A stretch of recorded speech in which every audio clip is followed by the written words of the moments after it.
If not, we can go on to the next chapter, which is on the network systems, trying to look at the sort of networking issues that you would face. How many of you have taken a formal course in networks? In CS side or the EE side? CS side? EE?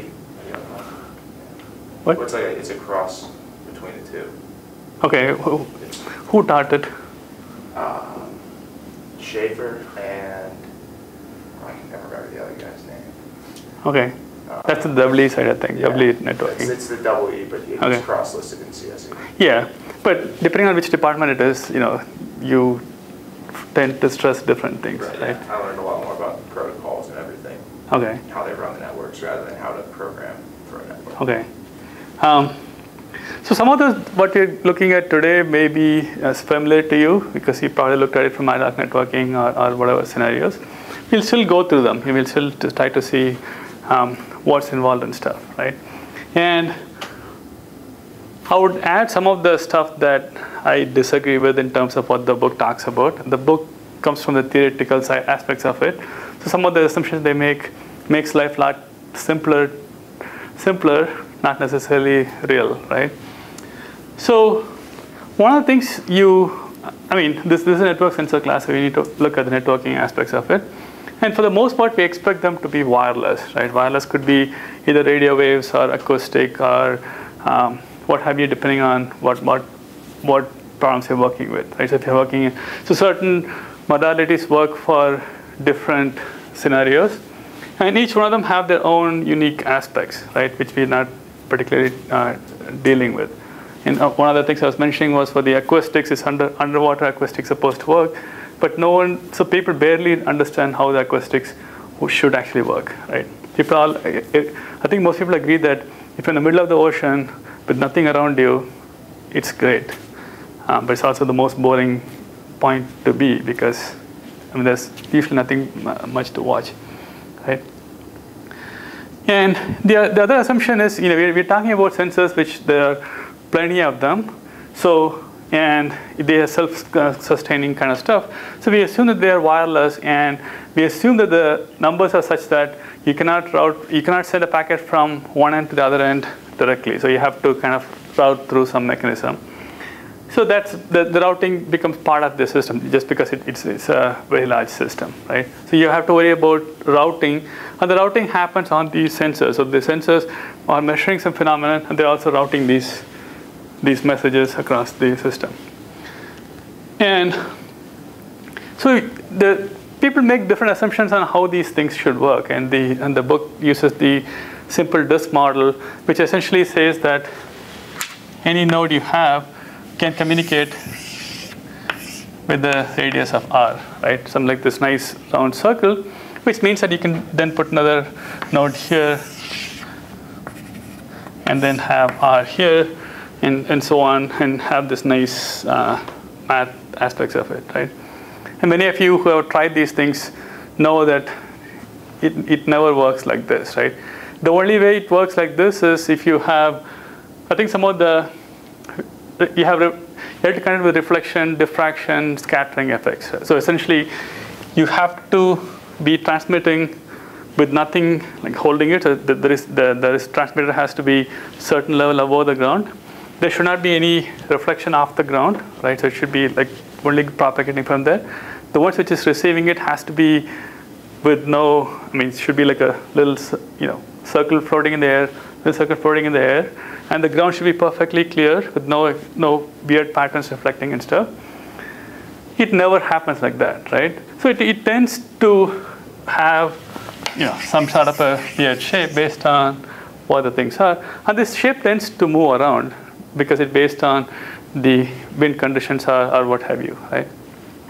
And more importantly, which actually was brought up by some of the EE folks in our college, like Martin Henge and stuff, is this distance says that you can receive something, say at this location, right? For a moment, let's assume that the quality of reception is the same anywhere across the stuff, but it does not say that what area you'll interfere, right? Which means that there may be a larger circle around here, where you can't know what's being said, you can't discern what the information is being sent, but you hear the noise because the signal is strong enough for you to hear the interference, but not strong enough for you to understand what's going on, right? So even if you assume in this circle model, right, these things may be interfering. So when somebody is talking from here to here, this interference may make it not usable, right? So it's fairly complex. So we're going to ignore all the stuff because it's kind of hard to understand, right? And we expect the deployment to be ad hoc. We don't expect them to be deployed in the perfect, like what we saw in the last class, right? We hope somebody is not doing it exactly at a certain distance like that. We expect them to be sort of thrown around. And we expect them to somehow arrange themselves so they all know how to talk to each other, right? And we assume that energy is a big concern. Throughout these systems, energy is a big concern, especially if you're considering wireless. If they're wireless, they tend not to be powered, right? If you are wired, if you're powering from a power socket, then you can imagine using that for, putting the Ethernet cable to that spot kind of stuff. But these things, you expect the energy to be a big concern. And you also assume that mobility is limited, right?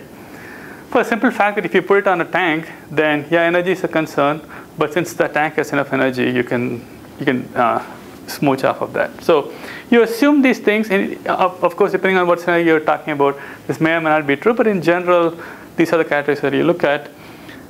And we also assume that they all know their geographic location, and we'll see a little bit why that is important. We're not worried about how accurately they know, but they sort of know where they are, like sort of second floor or first floor kind of stuff.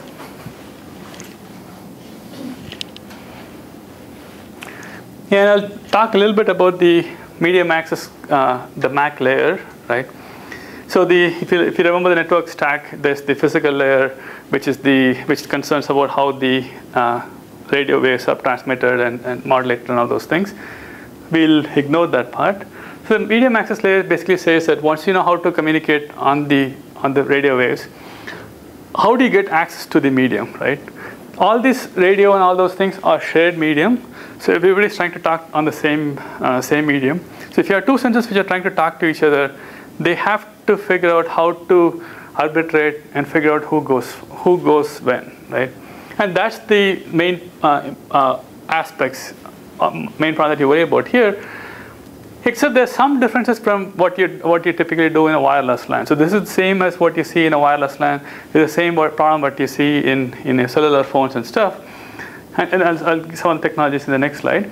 But essentially, the main difference that you face here is you assume that the sensors are doing a particular task, right? So if you're putting a sensor to figure out if there's any movement through the field, right? They all belong to the same army, so you don't have to worry about fairness, right? If somebody notices something, it has to go through, and they're destroying every other communication which they're going through. Hopefully, the important information is getting through at a certain rate. You're not worried about fairness and stuff, which is not what you do in a wireless LAN or cellular networks, right? The other important difference is you assume that the amount of traffic generated is very low, right? In the sense that even if you have video sensor, you don't assume that the videos are all transmitting what they're watching through everyone all the time. You assume some sort of a in-network processing such that only important events are sent. So for the most part, you expect these things to be lying dormant, coming alive when things happen, but for the most part, they're idle, right? This has implications on how much energy you want to save and things of that nature. And so you achieve this stuff by doing in-network processing. So in the network, you figure out what has to be sent forward. So it does not have to be on the same sensor, but you want to limit it to a close enough neighborhood to say what should get propagated, right? Because if you don't do that, then the network does not have enough bandwidth to support everything, right? Which is what Sean pointed out the other day. If all the sensors were talking to everybody at the same time, you don't have the bandwidth or the battery resources to keep going forever. And you use the fact that the nodes are not mobile to remember or forget about stuff, right? So if you assume that somebody is going to move, then I have to keep track of where things are, right? Because the things keep moving, I have to keep changing my view of the world. If I assume that nobody moves, then if I know somebody is here and I go to sleep and I come back, they're either there, the battery ran out, they're gone. But if they're there, they're probably not haven't moved anywhere. Right? And of course, we worry about the we want access protocols which are energy efficient and scalable, right? So the problem here is, suppose you're in this room, and so for people who took networks, this is probably revising the stuff, so bear with me. But the problem here is, assume like me talking is as broadcasting, right? So in the medium here, everyone communicates through talking, right? And the medium access control layer is basically trying to make sure that we all understand what's happening, right? And right now, this is happening because I'm talking. You guys are all like, keeping quiet, right? So assume that you guys close your eyes, right? Assume that you don't have vision. All you have is the audio stuff. So in that model, how do you figure out who should go next, right? I assume it's more democratic where everybody wants to talk, right? So how would you do that, right? What is the naive approach that you would come up with if we all close our eyes and I go quiet and you all have something to say? What would you do, right? Yeah. Listen for a short amount of time and see if there's no voice, and you can perhaps begin talking. Yeah, so you one of the ways you do that is you listen for anybody's talking, and then if it's quiet, then you go, right? And that's part of what wireless LANs do. And the problem with that approach would be, since you can't see anyone else, they may have the same idea to start the same. yeah, everybody's making independent decisions, right? So they all may go off, and then they may come back and do the same thing. And there's a whole bunch of protocols on how to back off and how to do all the stuff. But those things all consume energy. So you want to be able to avoid those. You want to be able to avoid these random happenings. So you want some sort of a scheme where you avoid those wasted energy cycles, right? So some of the common ways of achieving this at least in the cellular and ad hoc systems are, you may have seen the acronyms, TDMA, FDMA, CDMA, and all those things. TDMA basically says it's a time division, right? So it basically says that in a second, right, I get to go for the first, in a minute, I get to go for the first 5 seconds, then he goes for the next 5 seconds, he goes for the next 5 seconds, and so on and so forth, right? So we create a schedule which says when I'm supposed to go, when somebody else is supposed to go, and so on and so forth. And if everyone has this schedule, and if everyone is on the same page, on the same time clock, then you have no problem with this stuff at all, right? So basically, you don't have to listen. You can just say, I'm supposed to go from 5 to 10 seconds. So when the time comes, you just go, right? It has its benefits in terms of there's no collision.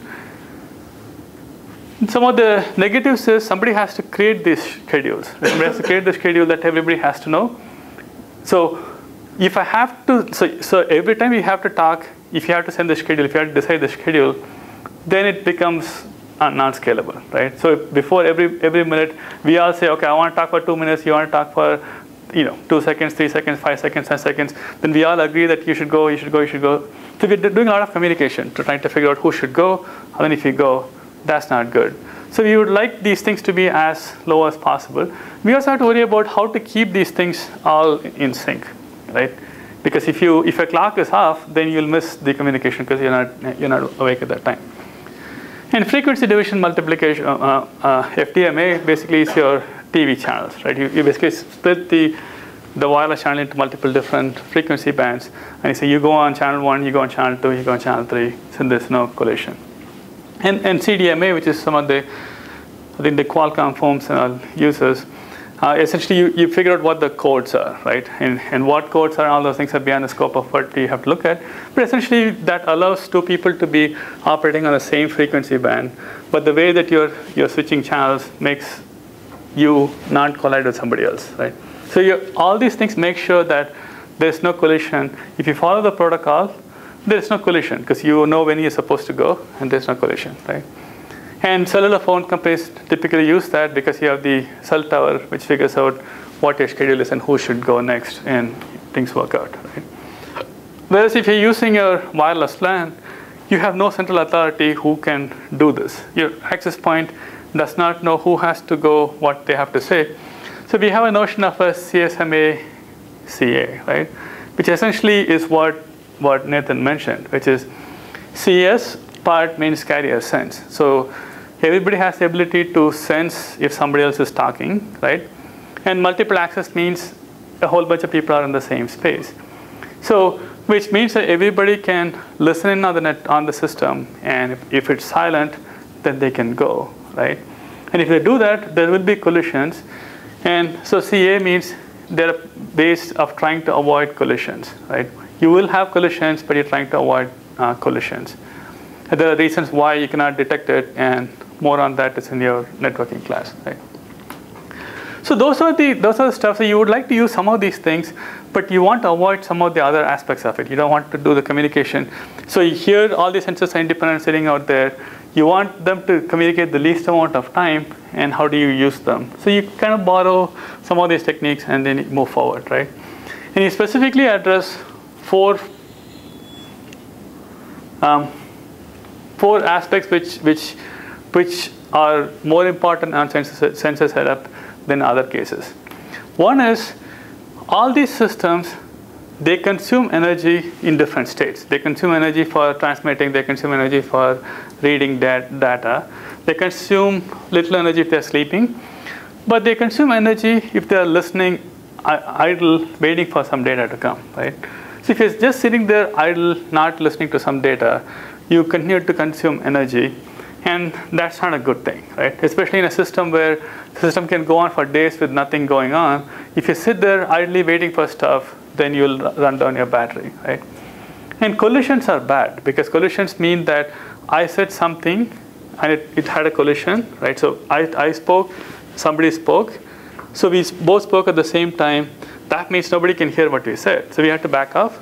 Then I have to re-say it again. He has to re-say it again, which means the first transmission was a waste. So you want to avoid collisions, because collision means that particular transmission was wasted. You want to reduce the control overhead, right? So in the wireless line, it's not so much of a concern. Control overhead is sort of like, your headers and stuff, which is who's talking, who's they're talking to, kind of stuff. And those are all overhead, and you want to avoid those if possible, right? And frequently that means you don't have to be, standards compliant. You just want it to be optimized for your system. And you also want to avoid overhearing, right? Overhearing, the problem is if two people are talking, right? So suppose these two are talking, and I want to transmit something, right? I know I cannot transmit something because I hear somebody talking, but I don't know when I can talk, right? When I can go on the network. So I have to keep listening to them to make sure that when they finish, I can go, right? Which is overhearing, which means that I'm actively sitting there and listening to your conversation. So I have to listen to your conversation, and once you finish, then I can go, right? The other alternative is for me to go to sleep. I hear somebody's talking, I can shut my ears, then come back, right? In which case, I may never be able to go because, they may keep talking, or somebody else may win, right? So you would like to avoid overhearing, because anytime you spend, you like to sleep most of the time, right? You like to sleep most of the time, wake up just at the right time, do whatever you have to do, and then go off, right? So if you find that you don't have to be up because somebody else is talking, you would like to go away. And the problem here is you have to know how long they're going to talk, right? And in traditional systems, you don't know that, and here you would have to know that, right? So these are some of the issues that are a little different from your traditional networks. And those are the technologies that you'll probably learn from your computer networks class, and we'll use some of those in this context. Right? So one of the protocols that I think it came out of UCLA, was in Mobicom, or Infocom 2002, was the notion of SMAC. I think it's a simple MAC, right? So they tried to address the different aspects of the problem that we talked about in the previous slide.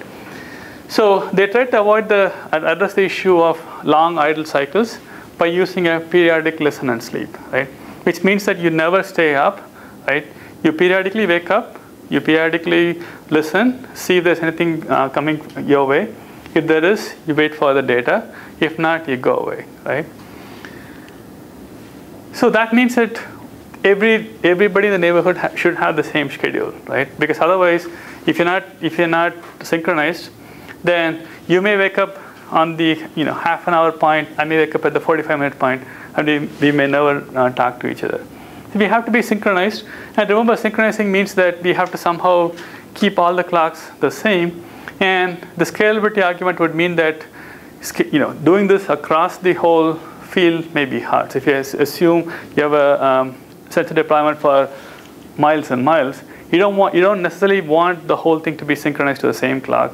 So you tend to have like these regions where they form a region, and a small enough region which can keep synchronized, and multiple regions may not be synchronized, and you have to worry about how to deal with the border, right?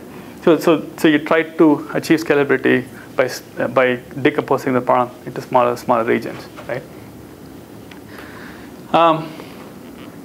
So you want to be able to broadcast your schedule every so often, so somebody else knows what your state is. So you wake up every so often, you hear these broadcasts from your neighbors on when they want to, what they want to do, and then you use that to figure out when you have to wake up, right? Because there are two sides to the coin. So if you wake up at a certain time and you may want to talk to me, then you have to be awake and I have to be awake too. So I have to know that you are going to schedule a talk at a certain time, so I can be awake to listen to your stuff.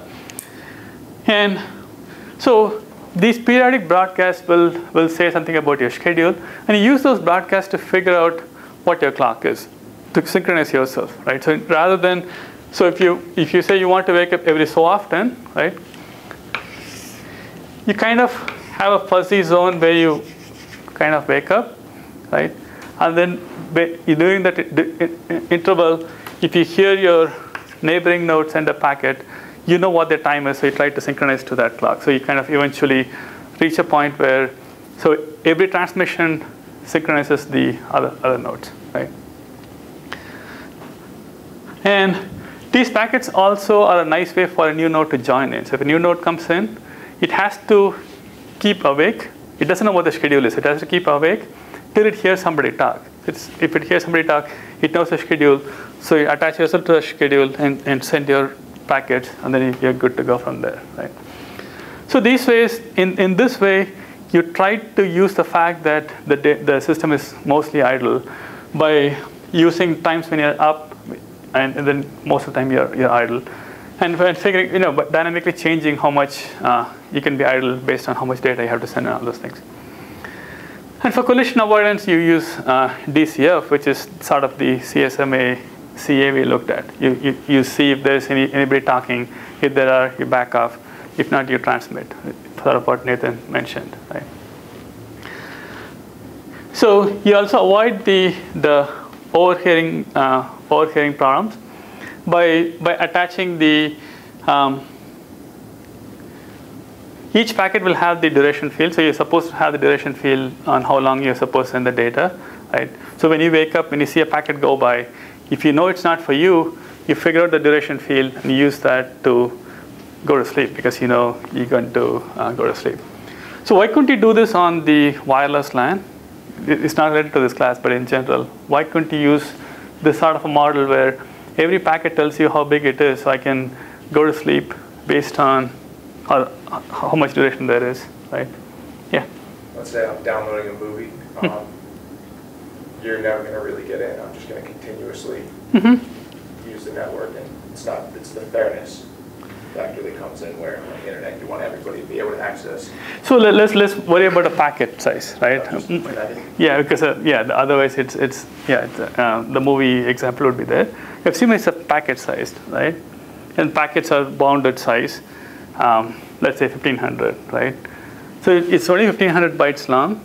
So why couldn't you? So if that's the case, that you're not worried about the message but the package, would that be a way to solve that?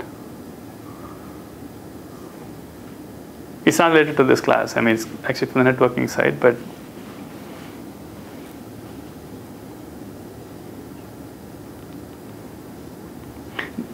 hint, it's timeliness issue. In the general wireless LAN, you want the network to be able to start transmitting before it even knows how much to transmit, right? You want it to be as quick as possible. So sometimes it does not know how much duration because it does not know yet, right? If it has to do that, it has to buffer the whole thing and then transmit. You may not want that. Whereas here, you have to force that because otherwise you pay the cost for that. Right? So these are techniques which are not particularly rocket science, but they are basically driven by what the system forces upon you, right? And the last one is you try to treat them as messages and not packets, which is what I just mentioned, right? So if you take the networking class, one of the things you notice is you cannot send an arbitrary size packet, right? If you took an operating system class, you probably saw that from the block sized for files and what have you, right? It's much more efficient to kind of bound how much these things are so that you're fair to others. And also if you allow like a whole movie as one packet, right? If something happens to the movie anywhere, the whole thing is wasted. So you want to keep them small. But then you have to have control packets. You want to make them large. So you try to find a good medium, right? But what that means is, suppose you have a large message, right? Whatever the message size is. And suppose that means you decided to split them into like 5 different chunks, right? If you treat them each as a different chunk and you let them fight it out by themselves, right? Then they have to go through all the stuff. They have to create a schedule on their own. They may have collisions. They may have to retransmit it or what have you, different stuff, right? And since these systems are designed where they're sending messages, essentially somebody is saying, I noticed some phenomena, I need to send it, right? It doesn't make sense to split them because you assume that nobody wants that half information. So you try to treat them as a single message, which means that even though you'll come back as 5 different packets, right? When you reserve something, you reserve for all the 5. When you ask for duration, you say the duration of all the 5, right? Which is unfair because, like you pointed out, somebody who comes in at this point can't get to the system at all. But we're not worried about fairness here. We're worried about reducing the energy costs and stuff. So essentially, if somebody comes at this point, they can go to sleep for a lot longer. They can't transmit, but it's more efficient this way, right? So these 4 is what was done by the SMAC folks, and this is a fairly standard in these kind of networks. Essentially, they change these things. There's a whole lot of literature on MAC layer stuff for sensor networks, right? I think you can probably spend your entire lifetime trying to track these terms. If you're in the networking area, right? If you look at conferences like Infocom and stuff like that, they have like session after session of different MAC protocols for sensor networks, right? And most of them are validated through simulations or analytical stuff. Very rarely are they implemented, right? This one actually, I think they did validate it using the modes and stuff, right? So life is a lot easier if you don't have to worry about reality. Then you can define your own reality and then simulate away, right? And there are other networks. The IEEE 2.15.4 came out of the Bluetooth kind of stuff, and essentially they're trying to use the personal area network kind of thing. Have a network range is not high. They standardized that, and then the Zigbee organization is supposed to popularize it. I think the modules are fairly easily available these days. It's not high data rate, right? It's supposed to be much more power efficient if you have the software for the physical layer and the MAC layer work, right? How many of you worked with Zigbee? I guess you. So do you think that they actually achieve all the benefits they could, or? I think so. It's just not as popular yet. Okay. But I guess it's a step in the right direction. Yes, it's supposed to do a whole lot if you have all the things working. You can control the power of transmission and the time and all those things. But you need the software to do that, right? The protocol set does not do that, and depending on chicken and egg kind of problem, right? But a lot of people are very excited about these kind of technologies, right? So forget about the sensor network stuff, right? There's other community which is trying to look at it by having a person be completely monitored, right? For whatever reason. So this comes from the smart home or that kind of a stuff, right? So one of the examples that people like to give is put a sensor across your pants, your shoes and stuff. So it senses how much dirt you're encountering based on humidity or what have you. So when you put it in the washer, it talks to the washing machine to say how much soap and how much water it has to send across and stuff, right? And you want your heart rate monitor and everything talking to each other. So essentially you're talking about a network which range does not have to go past like few feet, right? And how do you keep the, the data rate can be low, energy use is important, but how do you send this data this is part of that community. And there's a lot of interest in this kind of stuff, right? A lot of interest in this kind of stuff for operations and stuff. Operations and I think the next generation of sci-fi turned real life, you put something in your bloodstream trying to figure out what they're sensing, right? You want to do operations and stuff, right? Actually, a lot more work seems like it happening in Europe on those things, like put probes into your body and report back what they're noticing and stuff, and they're using some of this stuff. And those are kind of fascinating work because the propagation models inside a human being are not understood at all, right? The signals, how they propagate and stuff, and turns out certain parts of the body are good, certain parts are bad, and and there are limitations on how much power you can transmit, right? There are certain parts of the body which are more sensitive, so you don't want to blast the waves through and stuff, but it's fascinating.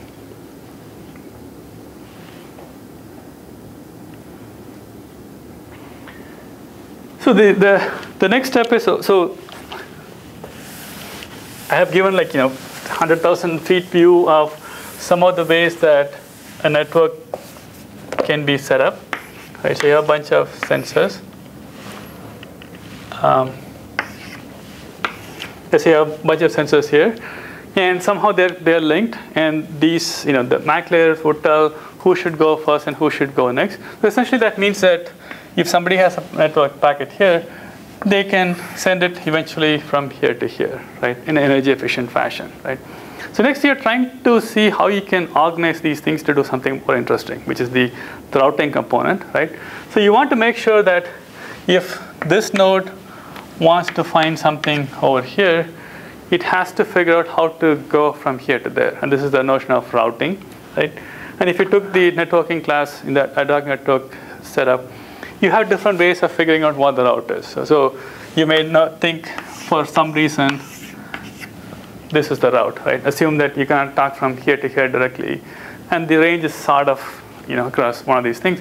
So you may come up with the route like this, or you may come up with a route which goes like this, right? This is route 1, this is route 2, right? So there are different ways of doing this. So you want to be able to do this from any node to any node. So any node, so in this example, it goes from here to here, but it might just as well be that this one wants to talk to this one, and it may follow the same route, right, or some different route to reach there. So that means all this, so everybody knows how to talk to everybody, right? This is the problem we see in internet, right? Any machine talks to any machine. So any machine you can go to yahoo.com. Basically, they set up this routing infrastructure, which is always running, always working, make this thing happen, right? And part of what they do is you have to maintain some state, because it's not possible for every node to figure out. So you can have one table here which says that if I want to go to, let's say this is A, and this is Y, right? So I can keep track of, I can say to A, let's say this is the link 1, right? And so I have to say for C, I have to go to 1. I mean, this case is trivial because it only has all the stuff. So I can say B1, X1, right? So this keeps track of all the routes. So it knows how to go here. This one has to keep track of some table like this, right? Which says if you want to go to X, you go here. If you want to go to Y, you should go to B, and so on and so forth. And you can see the problem, right? This does not scale. As you add more nodes, this is going to be a problem, right? The other problem is how do you maintain this stuff, right? How do you keep this refreshed, right? So you can always keep this refreshed, and that way, whenever you need something, you can go off immediately, or you can do it on demand. So on demand would mean that when I have to do something, I do something to figure out which route I should take, right? It depends on how often you think you're going to use this route, right? So if I want to keep a route for yahoo.com from Notre Dame, chances are somebody's going to use it all the time, so I should probably keep it somewhere here. If I'm sending it to some site that no one ever cares about, then you may not want to do some of these things, right? So this is a constant battle you fight in the networking stuff. How often do you maintain this stuff? How do you keep these things populated? How do you find the best route, right? So it may so happen that this may be the best route based on a number of parameters, even though it looks like this may be a better route kind of thing. So you want to have a global sense of what these routes are and stuff, right? So now move this over to sensor networking case, right?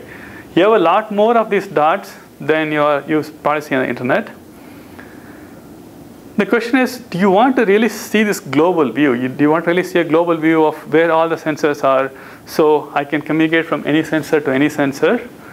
Which means that I need to have like a large table in every node, right? And since you're resource constrained, that may not be a good way to go. How often do I want to keep maintaining it, right? If you believe that I'm mostly idle, then it doesn't make sense for me to keep track of all the stuff. But that means when I want to find something, I have to do this searching and stuff. So those things drive what you do here, right? What kind of policies you do, what you kind of manage, because you want to make sure that this one does not become too large. That means you won't know about a whole lot of stuff. So if you set the limit to 2, that means if you ask me how to get to y, I would not know because it's not in my table. And so I need to kind of make sure that I keep changing those and maintaining those. So we make a decision that there's no way we can scale it where every node knows about everybody else. There is no notion of some central person to ask, which is what you do at Notre Dame, right? If you have your machine, this machine does not know how to get to every node, but it knows that it can talk to the whatever, the next some person that you can trust, and you'll see in the class how that's sent to you and stuff. But assume, for example, that Notre Dame, the main server, knows how to do that. So it does not know how to do it, but it asks that one, right? You can't do that in a sensor case because you are by yourself, so you have to deal with those things. So we make a decision that we localize all the information. We don't know about everything. We don't try to maintain the information. We try to keep local information, and then we go from there, right? And then we'll see how that may fail and how sometimes it kind of works for you, right? And then you also have the notion of the reactive or proactive protocols. And reactive protocols is when you only do some things when somebody is asking you. Proactive, you keep track of this stuff. You keep this routing information up to date all the time, right? And since you're expected to be idle all the time, you may want to go with the reactive protocol where if you want to talk to somebody, then things happen. Otherwise, things don't happen. And for people who've done the networking, the DSR, AODV, and all those protocols did that. So I have what they do in the next few slides. So if you took the class, bear with me, right? And you try to do, so you kind of split, so if you have a large network, right? So you may know how to kind of route till here, and you assume that some of them may know how to get here, and some of them may know how to get here, and you assume that I don't know how to get from here to there, but I sort of kind of go towards this stuff, right? And you try to have it as stateless as possible, because state means you have to maintaining a table here. That means more memory. So you try to keep it as stateless as you possibly could, right? So this is from the networking class I was teaching a few years back. So this is on the DSR protocol. This is what you do on the mobile ad hoc network. Right? It was a very simple protocol. Does not particularly work well in real life, but it's very easy to explain, right? So essentially, this is a reactive protocol. So you don't actually do anything till you have to. So in this scenario, nobody will maintain any table till they have to forward some packets, right? So if this node wants to send something to Y, it has to figure out where Y is, and it starts this mechanism, right? The mechanism is trying to find the route. So it's doing what is called a route request packet. So it creates this packet and says, I need to talk to Y, right? And I send it to all the people I know, right? Basically, I broadcast and assume that means A gets to know it. And then A sees this, and then it will say, okay, you got to me from X. And so I attach myself onto the list, and I forward to all the people I know, and eventually the flood reaches the thing. Right? So there's here animation of how these things may turn out. So you have the S there. I think you're trying to reach the destination D over here. So S would broadcast this route request packet, right? And it propagates, right? And it propagates. It may go back to the nodes where it came from, because they don't keep state of where it came from. And you can look at the packets to see what routes it came from. So if you see a packet coming back to you, but you're already there, then you can drop it, right? Otherwise, you don't know exactly whether it's so if it's a longer circle, you may get the packet again and again, and hopefully they'll all be pruned, right? So this thing keeps propagating, right? And at this point, some packets reached D, right? And one of the packet happens to come through S, C, G, K, D, right? And there are other things which are still propagating. There's something that's being sent from I, and something which is going off on the ML, which is a dead end, right? And that Y and Z is hanging out there. There's no way to reach them. So there's going to be fragmentation, right? There are dead ends which are still propagating. There are duplicates which are still going through. But essentially, since you found an answer, right? So you found the route. So now you have to tell the source the route, and essentially you follow it back, right? And you assume that the first packet to reach you is the shortest path, right? You can make modifications, but in this case, I would say that SCGK is the shortest path, because that's the one which came to you first. Right? And in that case, eventually they may find out that that's a wasted route, because eventually it comes back to somebody, and then they know it's a duplicate. It gets dropped, right? So when you finish it, you send back something along the path that you found. So you send a message back saying, I know a route from D to S, and that's SCFJD, which means that every node along the way now know that the route from, so E knows the route from E to D is EFJD, right? And F knows, and so on and so forth. And which also means that if M wants to talk to D, next time it floods something. If it reaches J, right? J, since it already knew from the previous round that there's a route from J to D, J can say, okay, you just go from here, right? And of course, this came out in mid-90s or so, so on and so forth. And I think right now there's probably like 100 or so variants of this protocol, right? But essentially, you're trying to kind of flood the network to figure out what the more details on how the reply happens, right? So the data, once you figure out the route, right, then the data delivery follows the route that you just learned. So data now follows the route. It takes you a while to do this flooding. It's incredibly wasteful because you're doing a whole bunch of flooding all over the place, right? But the general idea of learning, you try to use it for sensor scenarios, right? Some of the things that you would like, so you try to use that model here, right? You try to use the model that you kind of flood the network, trying to figure out where the answer is. The way you make it more suited for sensor network scenarios is to remove the notion of addresses and objects, right? Rather than saying I want to go to a particular node, sort of make it more general, sort of like I'm looking for certain data, I'm looking for certain locations or whatever. So that way I don't have to keep track of too many items, hopefully, right? And the other difference is the network has to process the notion of a push or pull, right? So if I as a sensor find something, that is like a threat, right? I may want to push that information out to the network, right? So there's no request coming from the system. I mean, it's a network message coming from the network out to the world. There could also be a pull. Somebody wants to know what's the temperature in this room, or this room can say, this room is getting too hot, get me out. So you can either operate with the push or pull. And all of these things, you only worry about the data and not the node. So you try to operate with that model. Right?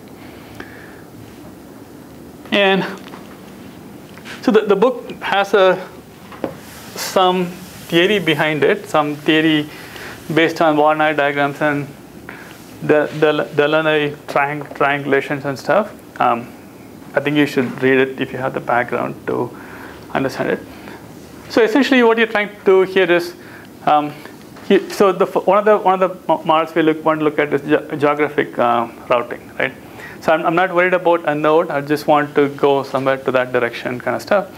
And you make certain assumptions for this to happen. One is every node knows where they are, because otherwise you can't route to them, right?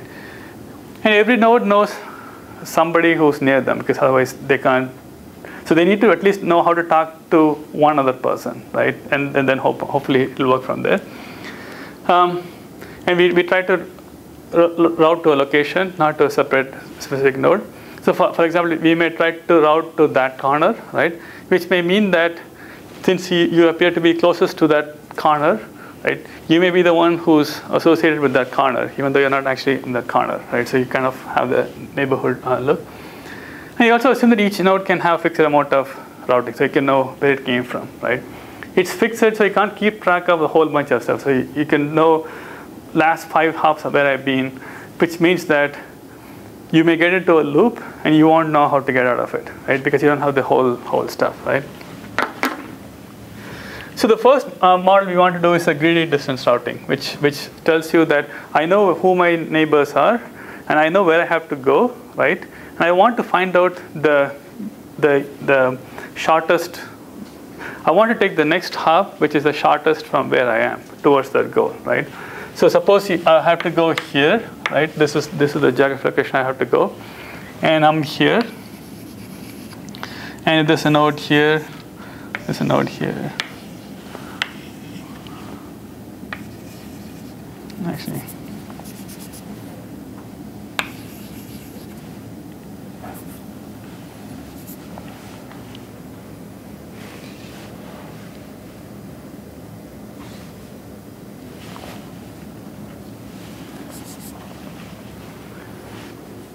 and I have to draw this stuff yet. So we'll work through the stuff, right? So think of this as you are in a city, you don't know anything about this city, right? You're in a car, and you see some landmark that you want to go towards. You see a big building that you need to go there, right? And you have no GPS, you have no idea and stuff, right? And you're completely greedy. You're not trying to. So forget about the fact that usually you tend to go on a bigger looking road rather than smaller looking road. Assume that all the roads in the city are equally wide and equally busy looking. So how would you do the greedy routing, right? So you know you have to go towards that direction, right? What do you do? Yeah. Always choose the one that takes you the closest to that direction. Yeah, so basically, if you see a road which is going this way, you take it, right? If you come to a junction where the road either goes this way or this way, right? You take this road because you want to go that way. So assume that this is one which takes you there, right? But this may end up in a dead end, right? But you don't know that because you don't have a big view of the world. You only know your one hop neighbor. So you only know at any intersection, I need to go that way, right? I need the geographically, I need to go that way. And if I'm here and if I see something which looks closer, I take that, right? Which means that I'll get into a dead end. I'll likely get into a dead end, right? And the slight variation of that is a compass routing, which keeps the it's not actually the shortest to the destination, but a certain angle from where you're trying to go. But essentially, the idea here is I'm trying to go towards that. Since I don't know the whole view, I may end up going here, right? And there are certain pathways where you'll keep going round and round in a circle. If I keep going this way, and then if the road kind of turns around because of the shortest way and brings me back, right? I cannot get out of this stuff. Either I'm going to dead end or I keep going back in a loop, right? Because it may so happen that to get out of here, I may have to go somewhere this way and then catch a direct road here, right? The actual road to get out may be, I need to get to here, right? I'm here.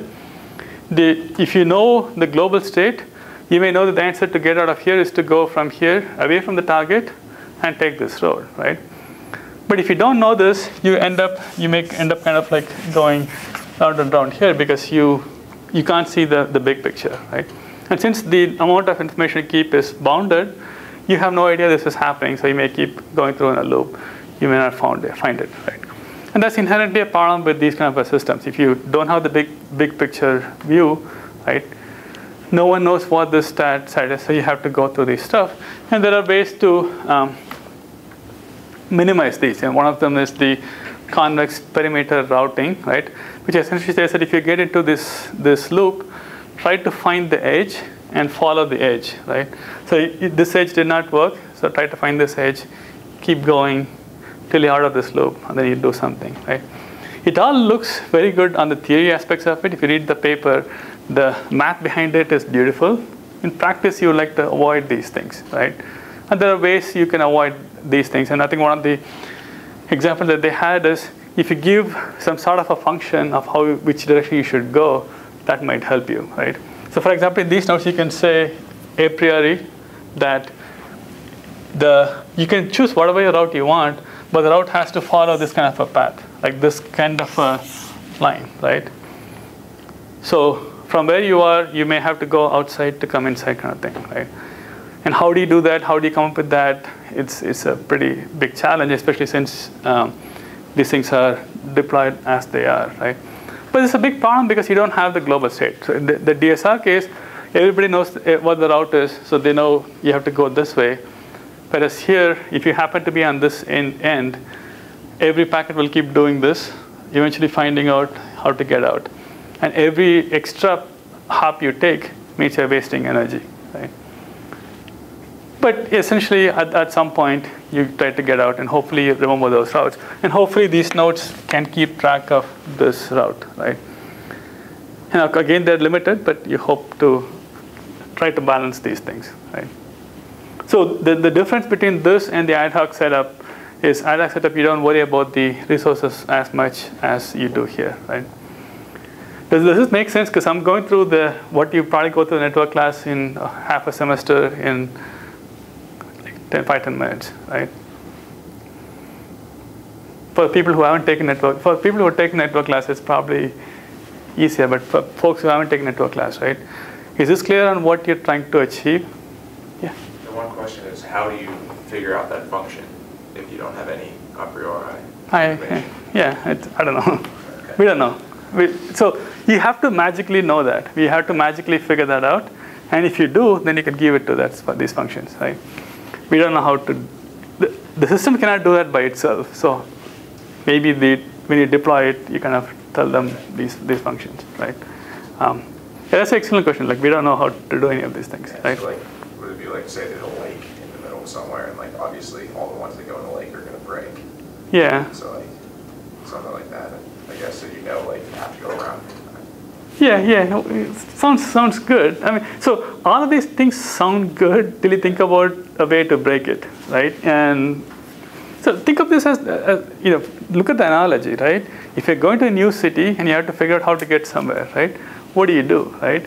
You have all these heuristics, right? Like one of the heuristics I use is if it looks like a highway, then it's probably a better road than if it looks like no one is going there. If it looks like obviously like a dead end, you don't go there, right? And if it looks like obviously a highway, you go there, right?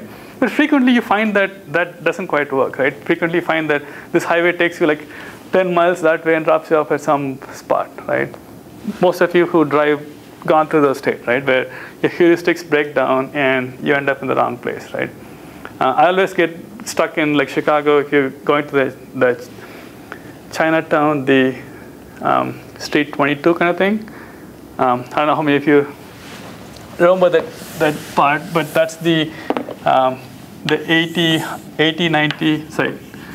94, 90 comes here, and then Highway 55 goes this way, right, and to the shoreline, right, and if you come this way, you can take an exit to go to Chinatown. But if you come this way, there's no exit. And you assume that since this is a big highway, you take this. I think the next exit on this is like 9 miles, right? So you end up going for 9 miles and you come back. But the exit is only on this side. So when you come back, you overshoot this and you go off for a while and then come back this way kind of thing, right? The heuristic that I have does not work, right? But how do you solve that, right? I don't think there's one answer even in the case where supposedly a lot more smarter human beings than these sensors fail, and that's the challenge here, right? There are heuristics which says if you have a function, things work, but sometimes it does not. Sometimes it doesn't work, right? Yeah, one of the heuristics I tell my wife, if suddenly inside water, then you know if you're suddenly into the lake, then you know that's probably not the way to go, right? Anything else is heuristic, right? That is a fact. If you're inside the lake, chances are you're not going in the right direction, right? Everything else is you just move along, right? So yeah, it's easy to talk about what you might do, but what you would actually do depends on the exact scenario, and many times it does not work, right? And that's a fundamental problem with these sensor networks, right?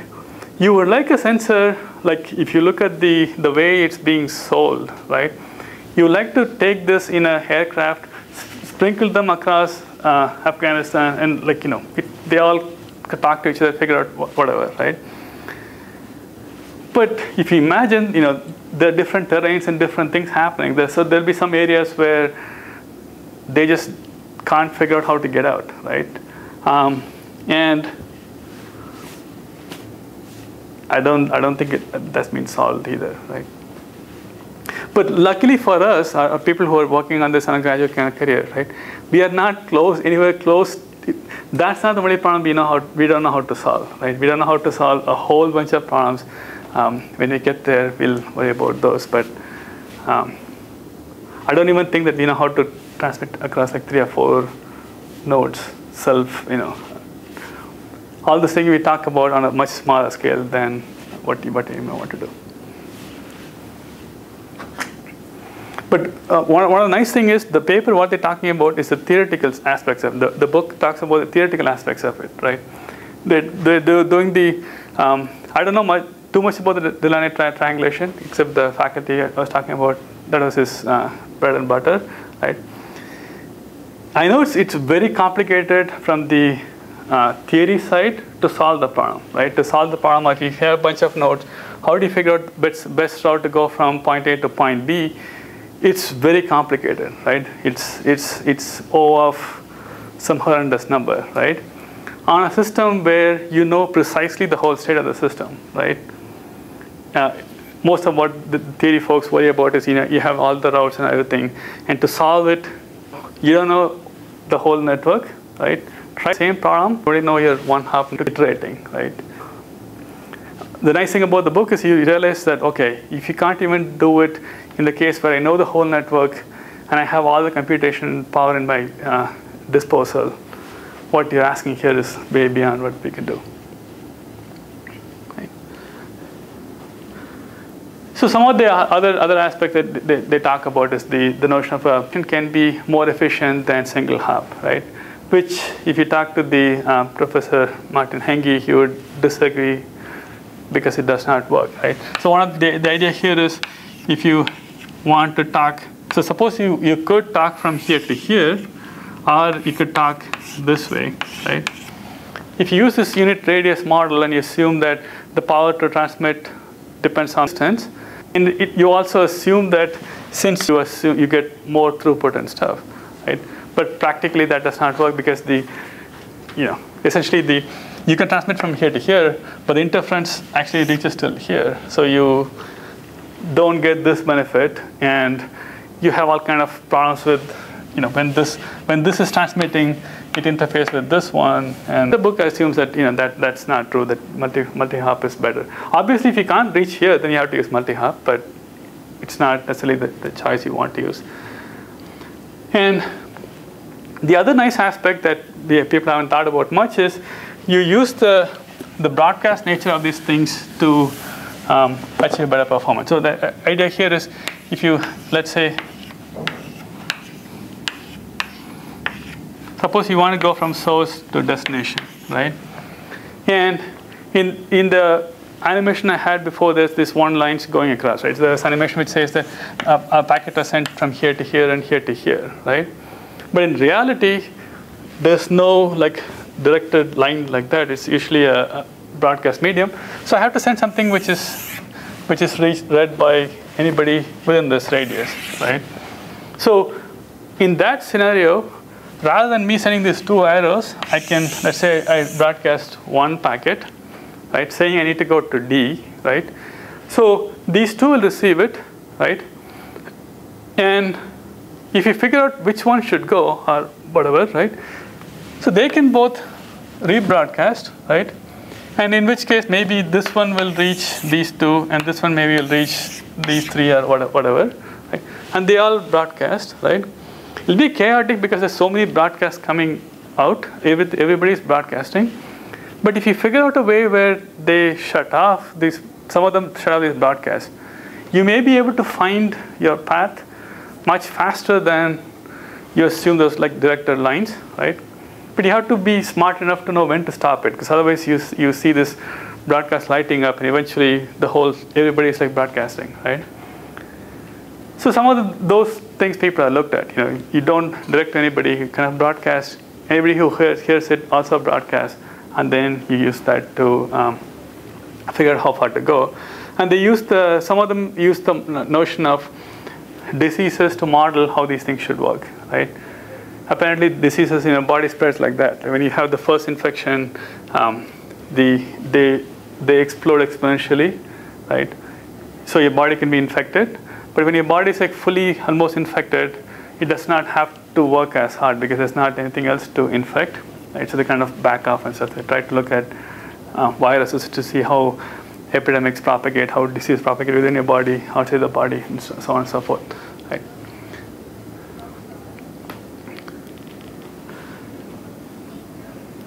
So that's the notion here. So one of the uses of that is to do attribute-based routing. So here I'm not routing for a node. I'm looking for a content. I'm looking for who among here is wearing a green shirt, right? So I'm looking for that. So